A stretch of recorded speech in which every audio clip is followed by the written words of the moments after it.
마태복음 1장의 말씀은 예수님이 탄생하는 그 과정에 대해서 기록했습니다.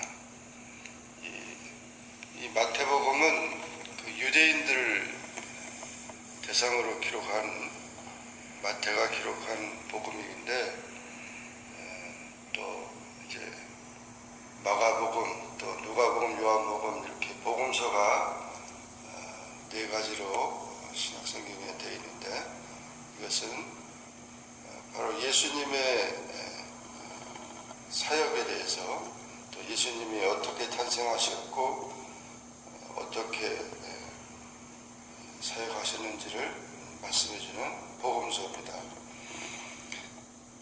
여기 이 1장에서 족보에 대한 얘기가 먼저 나옵니다. 아브라함과 다윗의 자손 예수 그리스도의 세계라 이렇게 얘기를 해서 예수님은 아브라함의 자손이고 다윗의 자손이었다 이렇게 말합니다. 이 족보를 여기 1장에서 얘기한 것은 우선 예수님이 육신의 부모로서 요셉과 그리고 마리아의 가정에서 태어났기 때문에 그 요셉의 가정을 먼저 이렇게 소개한 것입니다. 왜냐하면 예수님은 아브라함과 다윗의 자손으로 오셔야 된다는 거죠. 그래서 아브라함에게 왜 아브라함과 다윗의 자손이라고 했는가 하면은 아브라함에게 약속을 하셨거든요. 하나님께서 아브라함에게 약속하기를 믿음의 조상이 되게 하고 열국의 아비가 되게 하고 축복의 근원이 되게 하겠다. 그래서 아브라함의 자손 중에서 이제 예수님이 오셔야 되고 그리고 다윗에게 또 약속을 했습니다. 다윗에게 약속한 것은 다윗의 왕권을 영원하도록 하겠다는 것입니다. 그래서 다윗의 자손으로 와야 된다. 그래서 아브라함의 자손이며 또 다윗의 자손으로 와야 됩니다. 아브라함은 믿음의 조상이었고 다윗은 왕족이었습니다. 그래서 여기 족보 얘기가 쭉 나오는데 아브라함이 이삭을 낳고 야곱을 낳고 쭉 이렇게 나오는 거 보면 그 족보의 이름이 다 기록되지 않았다는 거죠. 이삭은 뭐 하나였지만 또 아브라함의 아들은 또 그 이스마엘도 있었잖아요. 근데 이스마엘 족보가 없고 또 이삭은 야곱과 에서를 낳았는데 에서의 족보는 나오지 않아요. 여기서 다 보면 이 믿음의 족보였다는 것이죠. 믿음의 족보요. 그리고 이 족보가 정확하게 이제 구체적으로 기록된 것은 아닙니다. 족보를 만들기 위한 족보책이 아니라는 얘기죠. 그러니까 신앙적인 그런 면만 이렇게 쭉 얘기를 했고 또 유대인들의 족보에는 여자의 이름이 들어가면 안 되거든요. 근데 여기 보면 여자 이름이 3절에 유다는 다말에게서 또 5절에 보면 살못은 기생 라합에게서 또는 보아스는 룻에게서 이방 여인이죠. 또 다윗은 우리아의 아내 바세바죠. 이렇게 여인들의 이름이 등장하는데 이 여인들의 이름 마리아까지 해서 5명이 기록됐습니다. 그러나 이 여인들의 그 이름을 통해서도 우리가 보면 부정한 여인이었고 기생이었고 이방 여인이었고 또 이런 여인들이었지만 하나님께서 예수님의 족보 속에 있음으로 인해서 모든 죄인들을 구원하고자 하는 하나님의 섭리가 있었다는 것입니다. 아브라함에게 약속한 것은 그 이스라엘 민족을 이루겠다는 것이고 그 이스라엘 민족을 통해서 예수님을 오시게 하겠다는 것입니다. 아무튼 이 예수님의 그 족보를 통해서 우리가 좀 보면은 인류의 역사는 하나님의 구속사였다는 사실을 보여주고 있습니다. 여기서는 또 족보에서 14대식으로 이렇게 구분을 하고 있는데, 그래서 아브라함부터 다윗까지, 그리고 다윗부터 바벨론으로 이거할 때까지, 그래서 아브라함부터 다윗까지는 이스라엘 민족을 이루는 신앙 민족의 형성에 대한 얘기고, 또 다윗부터 바벨론 이거할 때까지는 유대인의 왕으로서의 얘기, 그리고 포로로 잡혀간 후부터 그리스도에게 이르기까지 요셉의 왕족 혈통에 대한 얘기를 하고 있습니다. 그래서 결국 이 족보의 이야기는 요셉이 예수님의 약속한 아브라함과 다윗에게 약속한 요셉의 자손으로 와야 된다는 거죠. 그런데 그렇다고 요셉이 예수님의 친아버지가 되는 것은 아니죠. 육신적으로 법적으로 그 계통을 밟았다는 것이죠. 그래서 요셉을 하나님이 선택하셨다는 겁니다. 선택하셨고, 그리고 이제 18절 이하에서 보면은 예수 그리스도의 나시는 이러하니라, 요셉과 마리아가 그 정혼을 하게 됩니다. 여기서 정혼이라는 의미는 유대인들의 결혼법에서는 약혼이죠. 약혼인데 1년 동안 이제 정하고 1년 동안 서로 기도하면서 몸을 깨끗하게 하고 준비를 하면서 있다가 결혼식을 하게 됩니다. 우리가 말하는 약혼식이에요. 약혼. 그렇게 했다는 것은 결국 법적으로 요셉과 마리아가 가정을 이제 약속했다는 거죠. 그래서 이와 같이 요셉의 그런 후손으로 그 족보를 따르게 됐다. 그런데 문제가 생겼어요. 요셉이 보니까 문제가 생겼어요. 왜냐하면 그렇게 1년 동안 기다려야 되는데 그 사랑하는 마리아가 결국 임신을 한 것입니다. 그런 사실을 알게 돼서 요셉은 가만히 끊고 잤다 그랬습니다. 그의 남편 요셉은 의로운 사람이라 그를 드러내지 않냐고 가만히 끊고 자였다. 그 당시 여자가 또 이렇게 또 처녀든지 하여튼 여인이든지 이런 부정한 일이 있었을 때는 율법적으로는 돌로 쳐 죽이는 그런 법이 있어요. 그러니까 아마 요셉이 기분 나빠가지고 이 증인 2사람을 세우고 돌로 쳐 죽여도 누가 말할 사람이 없어요. 법적으로는 아무 하자가 없는 겁니다.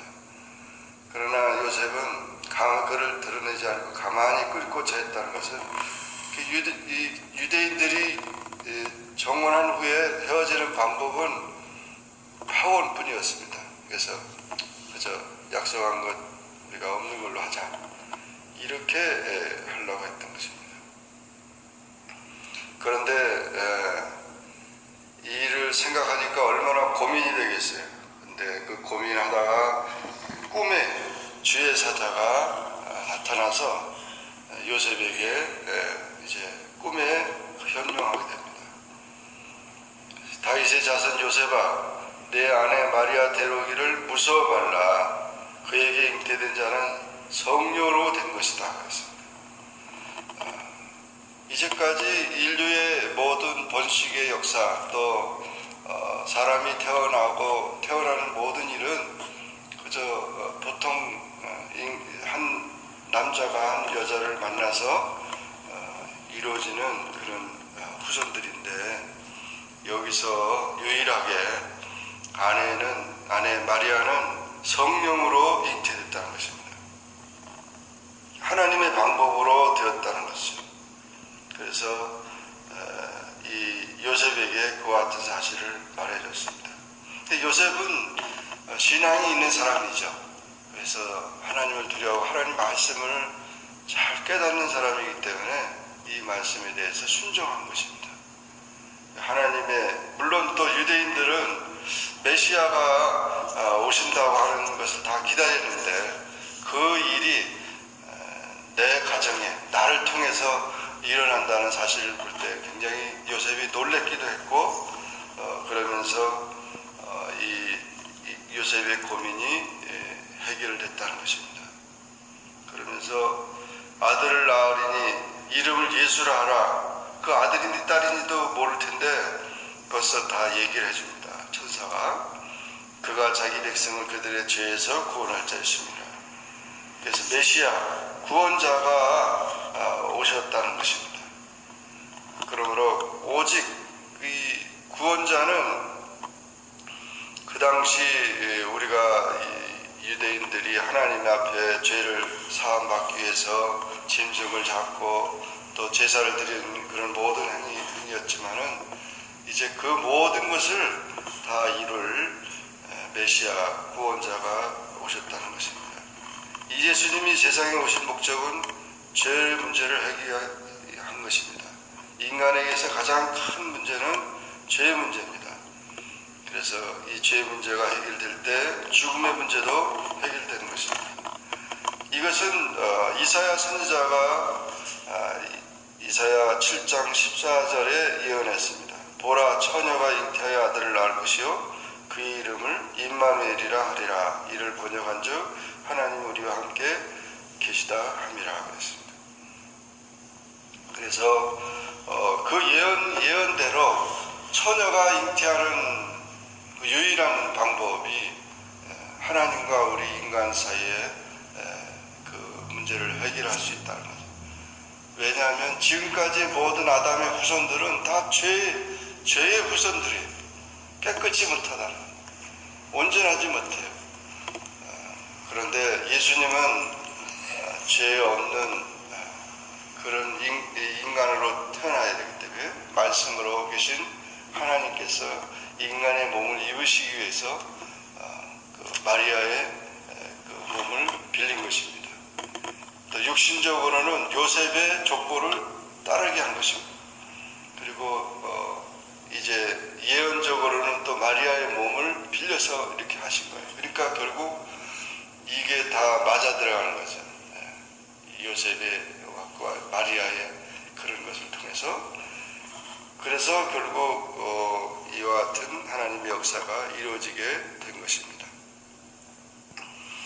24절 이하에 보면 요셉이 잠에서 깨어나서 그 말씀 들으니까 진짜 엄청난 일이 그 가정에 있기 때문에 주의 사자의 분부대로 행하여 그의 아내를 데려왔으나 아들을 낳기까지 동침치 아니하더니 나음의 이름을 예수라 하니라. 사실 성탄 축하는 누가 제일 먼저 했냐면 요셉이 제일 먼저, 마리아하고 요셉이 제일 먼저 예수님을 맞이한 거죠. 마리아도 죽을 처녀가 아이를 가지니까 얼마나 무서운 겁니까? 돌로 죽음을 당할 수 있는데 하나님의 말씀에 순종해서 예수님을 성탄으로 가장 먼저 예수님을 받아들였고, 그리고 요셉도 받아들인 겁니다. 아담과 하와는 하나님 말씀을 불순종해서 하나님의 축복의 에덴 동산에서 쫓겨났지만 요셉과 마리아는 하나님의 말씀에 순종해서 정말 온 인류를 구원할 예수님을 탄생케 했다는 것은 이 가정의 엄청난 축복입니다.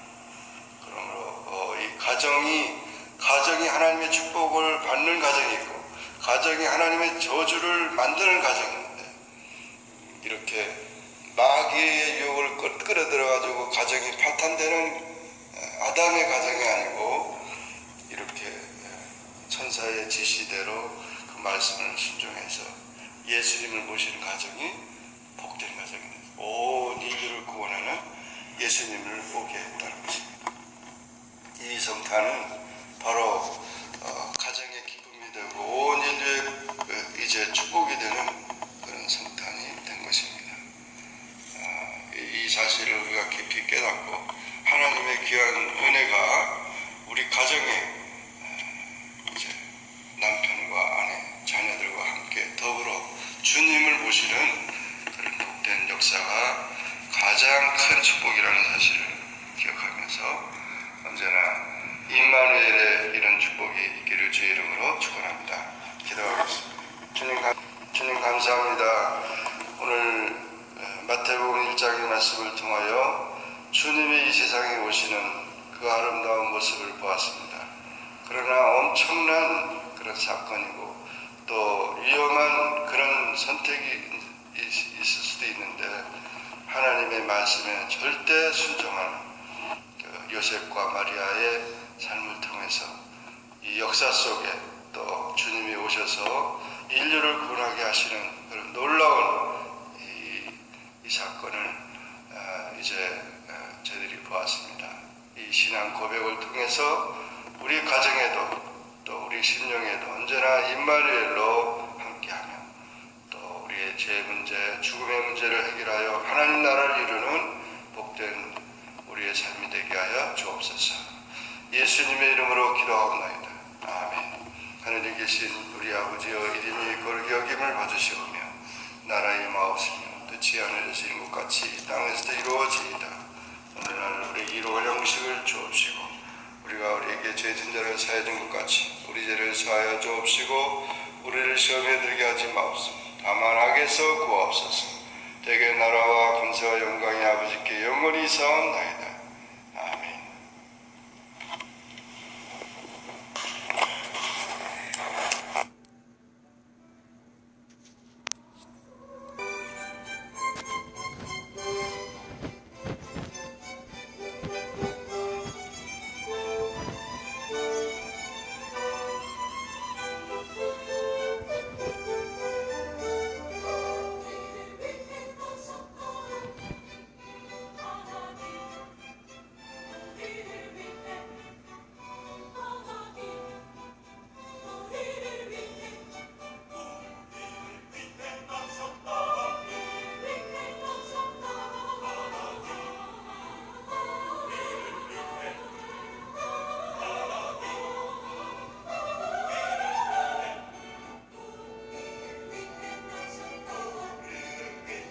Stop.